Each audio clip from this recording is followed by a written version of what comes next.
These mother is messy.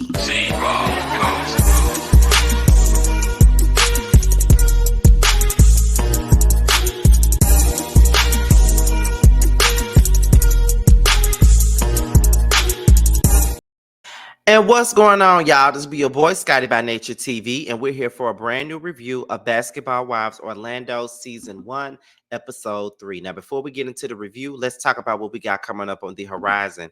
Now, you know that we made our official announcement yesterday, which is that the Whether You Like It or Not panel Season 6, the RHOP edition, will be returning on Monday, November the 6th, right here on Scotty by Nature TV. Tune in as Scotty, Terrence, Really B, and Sakina come together to talk about this brand new season of The Real Housewives of Potomac.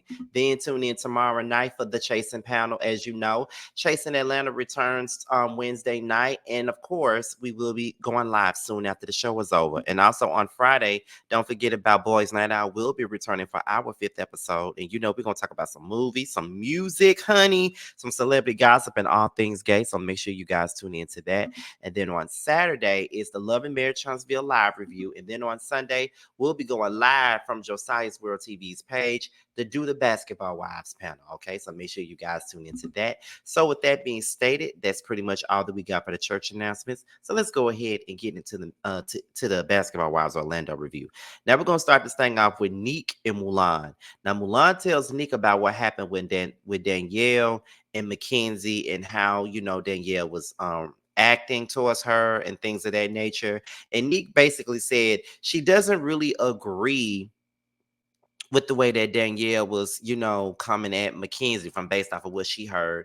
Because at the end of it all, Danielle came across like a pressed ass mother, like straight up, like she came across real damn pressed. And it like the way that she acts tonight on this episode really irritates me, but y'all gonna get that towards the end. And Nick is just basically saying, let's all come together. Like, we don't need to be on this messy ass shit all the time. Let's all come together, have a good time, and enjoy ourselves, and let's get into the moment and have like a girls' night out. Mulan is down with it, but I'm gonna tell y'all something about that Mulan. We ain't even made that yet, but I'm gonna tell y'all about that Mulan. That Mulan finna be public enemy number one. I'm telling y'all, as nice as she is, and as good, great of a spirit that she seems to have, she finna be public enemy number one on down the line. I'm telling you right now, because this episode pretty much foreshadowed what's about to happen with her. Okay, what's about to happen with her? With her. All right, with her. All right. So we're gonna get into Megan. Now, Megan is sitting here with her new boyfriend, Dre. He's a tattoo artist to like all of the popular hip-hop stars, all of the popular basketball players and stuff like that. And she says that she be looking through his phone to find shit, but she don't never find none. So she love him. Megan wants Dre to move in with her. Dre was like, well, I can't just up and leave. I got kids. I want to be close to my children. And, I'm very, I'm just, how I am. I'm close. I'm close to my kids. And so she was like, Megan said she wanted a baby, but come to find out that, she ain't got no baby coming because, they took the pregnancy test. She ain't got no baby.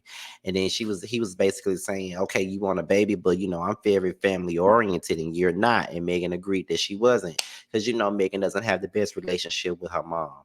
And she was like, there was times when, when my mama had me, she gave me to my grandmother, so my grandmother raised me.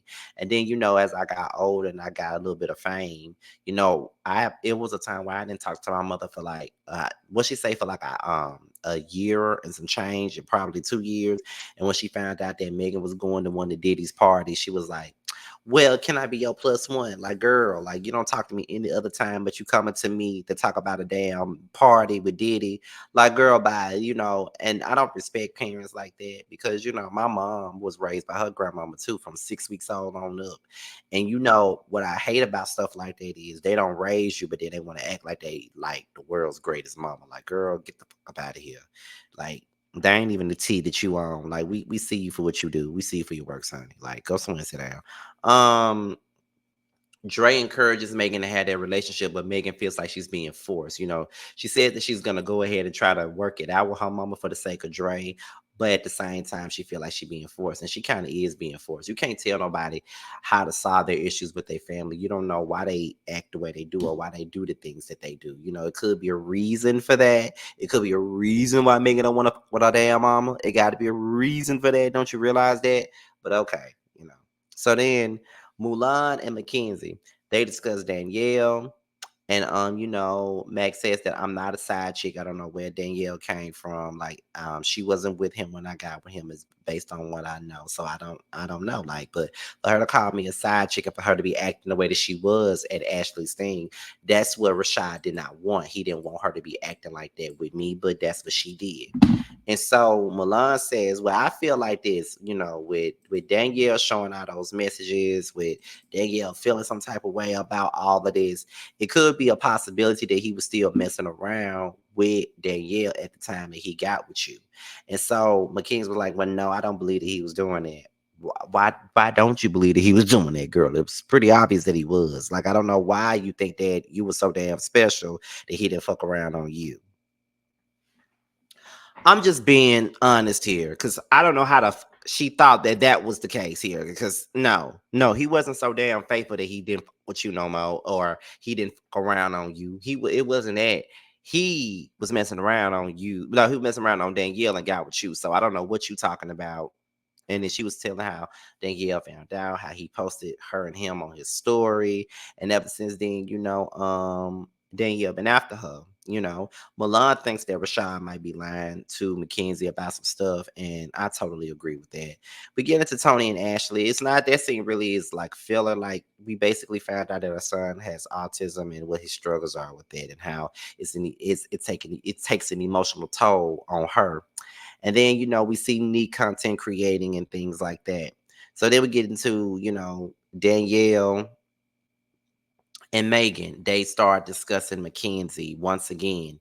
I gotta tell y'all, I know a lot of y'all like, Danielle and how she came in and how she wants to portray herself or present herself as such a boss, but don't act like a damn boss. She like a petty Betty is what she acts like and stuff like that. I'm like, how many more times do we got to talk about Mackenzie for y'all not to like her too much? Y'all constantly keep doing it. So we get into the girls' day. We getting into that. And child, this video gonna be so short. I can see now because we already at 7 some minutes. We only at 7 minutes. I'm halfway through the show. Megan and Danielle were laughing at Ashley's hair.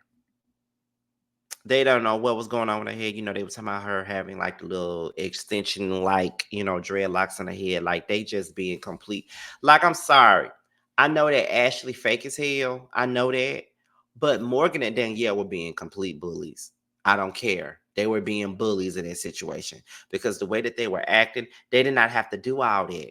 Like, it really wasn't warranted. It wasn't necessary. Like, why the fuck y'all even doing that? Why y'all sitting up here trying y'all hardest to make this girl look and feel like when she shouldn't even be feeling like that based off some shit that y'all doing and saying? Like, it's really y'all, if you really want to be technical about the situation, if you want to be honest about it. It's really y'all, honestly.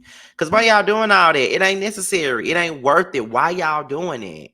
And so Nick said, listen, I want to have a good time. Like, I don't want a bunch of negativity. We already been going through a lot as a group. So let's try to get together and have a good time, right? And everybody agrees. But then after Nick says that she want to have a good time, she want to have fun, she plays this game where they open it up, ask a question, and they have to answer it. But you say you want to have a good time, but you set them up with this messy ass game. How noble you are. Anyway, they asked who's been a side chick. Neek admits that she was, and Mackenzie didn't raise her hand. And Danielle was wondering why Mackenzie didn't raise her hand because she was a side chick to her baby daddy. Um, who who's putting a friend on a friend's significant other? And then everybody looks at Ashley because Morgan has made that a big deal about her doing that. So then they asked who's ever been fake, and Ashley was like, well, are you talking about as a person, or are you talking about you getting work done? And then Morgan was like, girl, you fake, so stop. You know what I'm saying? So then that's when Morgan and Ashley They get to arguing over Ashley saying that they were only friends in the basketball world. And if that's the case, Morgan, why you mad about that? At this point, nothing should cease to amaze you. Ashley keeps showing that she fake towards you, and that's all you need to know. You don't need to know nothing else. It ain't that damn deep. Like, move on. Megan and her brother discuss their mama and how she feels about that and how she wants a better relationship and how she wants to reach out, but they just don't know how. One thing I will say about Megan is that we'll get to hear more of her story because I never knew that Megan was having mommy issues, but that probably explains why she used to act the way that she do a lot of the times on that show, which is Bad Girls Club. We got Nikki, Neek, and Milan. Now they discuss the bullying that happened, and Milan and Neek feel like it's all about they've been bullying the girls like Morgan and Danielle are the bullies of the crew. You know what I'm saying? And then when they asked about the hair thing, they were saying that Megan was the one that put that question and they had to ask her about her hair. Typical Megan being a mean girl, of course she did. Nikki says that she don't like the mess, like she rather them just have a good time. You don't like the mess, huh? We'll see in a minute. Um, Malone says that the three of them, her, Nikki and Neek, they the only ones that's being neutral because everybody else can get involved in things that ain't got nothing to do with them. So then we get into Milan and Danielle, and they start discussing the situation with Mackenzie because they playing basketball. They both had time in basketball themselves, and so Danielle was basically saying the same old thing she'd been saying about the whole Mackenzie thing and her baby daddy. She still got feelings for him. And Milan basically tells Danielle that she's planning on putting together a dinner, basically a last supper to see what's really going on. So again, do we get into Nikki and Morgan? They getting their makeup done, and Nikki gives Morgan some flowers, okay? Because she feels like she's been going through a lot and all this. So then they get into the conversation about Ashley and how fake she is and how they treated her at that dinner. And then Nikki says that Milan and Nick always are saying that Morgan is a bully. And then at the end of the day, Morgan was like, I'm not being a bully. If anything, I'm the one that's being bullied. And I'm like, okay, girl. So then after that, Morgan claims that she's being bullied. And I'm like, then she says that Milan is being two-faced. Now, what I will agree with her on is the fact that she is being two-faced. Because one minute she cool with them, the next minute she not cool, next minute she this, she that. So Milan kind of is throwing the girls under the bus playing bone carry. I will say that. So, Now that's pretty much all that we got. And I know I just pretty much ran through this, but it really wasn't that much to talk about. And plus, I'm sleepy. But before we go, make sure we support our very own Tremel from the Chasing Panel. He has a brand new record out called Long Days. Make sure you guys get it. It's available everywhere. And make sure that you get into Bando's Dream. It's now available on Spotify, Apple Music, and YouTube. So with that being said, y'all, this be your boy Scotty by Nature TV. Be sure to like, rate, comment, subscribe, share this video, and also click on the notification bell so you can be notified whenever a video drops. If you want to follow me on any form of social media, my TikTok, my Twitter, and my Instagram will be down below in the description box. With that being said, y'all, I'll see you guys on the next one. Bye.